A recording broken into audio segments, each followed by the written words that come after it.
Hello, dear listeners. I'm Kim Artlip, This Old Baker, and you're tuning in to the This Old Baker podcast, The Sweet Spot. And we're going to sift through the flowers of a baking in life. But today's episode is a bit different. So instead of talking about the perfect rise on sourdough or the secret to flaky pastries, I want to talk about my struggling with something outside the oven, and that's social media. So let's dive right in. So as a baker who's been handling dough for more years than I'd like to count, I thought I'd seen it all. But that was until I decided to take my recipes and my tips online. Social media. Now, I had a friend years ago that used to say you go to bed a social media expert, you wake up and have to learn everything again. And I spent years as a social media person working in professional wrestling. And we had a massive following. We had a very active social media. But then I decided I'm going to go in another direction. So it's kind of been like trying to whisk egg whites by hand during a power outage. It's possible, but man, is it frustrating. So let's talk about the algorithm.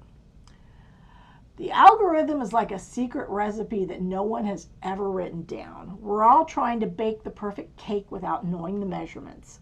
And when I first, started in with the algorithm, I thought, how complex could it be? I mean, seriously. Well, let me tell you what, this is about as puzzling as folding a souffle without deflating it. One day I can post a picture of chocolate chip cookies. Fresh out of the oven, they're gooey, they're golden brown. The likes and comments are pouring in like hot syrup on pancakes. People are loving it, they're sharing it, they're commenting. And I'm thinking, damn it, I got it, I've mastered it. I figured out social media. And then I post another batch of cookies. It could be one of my copycat crumbles. Just as scrumptious, just as gorgeous, and I'm like the ghost in the virtual bakery. No likes, no shares, just digital crickets. It's like those cookies fell into a black hole where not even the scent of chocolate can escape. And you know what? It's not just me. I see other bakers, artists, and creators, and are all scratching their heads trying to decode the cryptic culinary conundrum. We tweak our recipes, that's our post, I'm talking about bacon thing. Trying different ingredients, more hashtags, less text, a sprinkle of emojis, and the outcome is as unpredictable as a meringue on a humid day. Now, the experts say it's all about engagement, timing, and consistency. Post when your audience is awake. They say, use trending hashtags, engage with your followers. And I try my best. I comment on posts while the bread is proofing. I schedule posts like I'm timing my egg timer.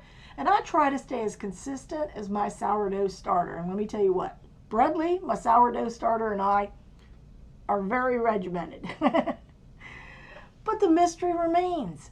The algorithm has a mind of its own and changing its preferences like a picky eater at an all-you-can-eat buffet. What worked yesterday is no guarantee for today. What's popular today might be passé tomorrow. So despite the unpredictability, I keep whisking away, hoping that each new post is going to rise to the occasion. Because after all, isn't that what we bakers do? We persevere through sunken centers and burnt edges, always aiming for that perfect baked good.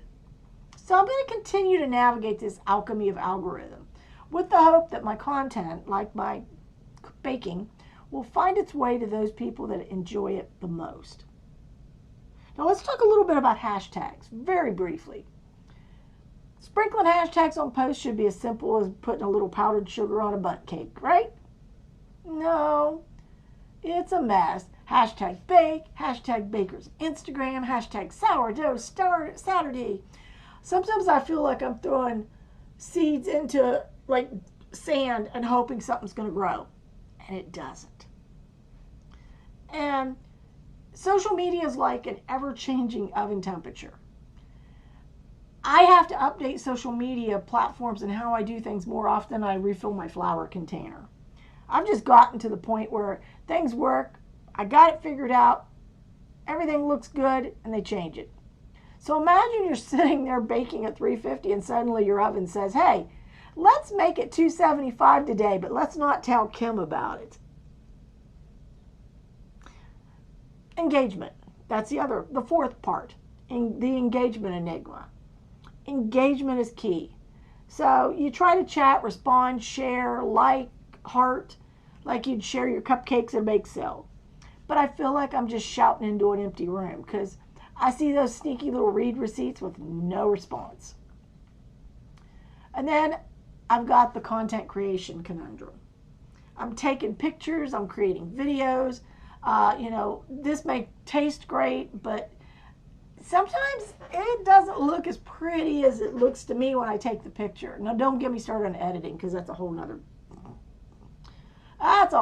horse of a different color. So, despite all these frustrations, I keep at it because I like sharing my passion for baking because I think it's worth the trouble.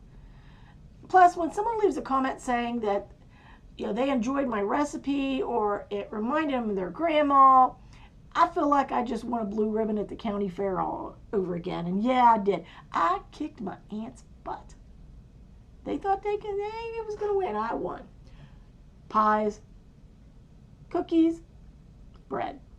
So, in the end, I'm going to whisk to my conclusion here. Social media really is like baking.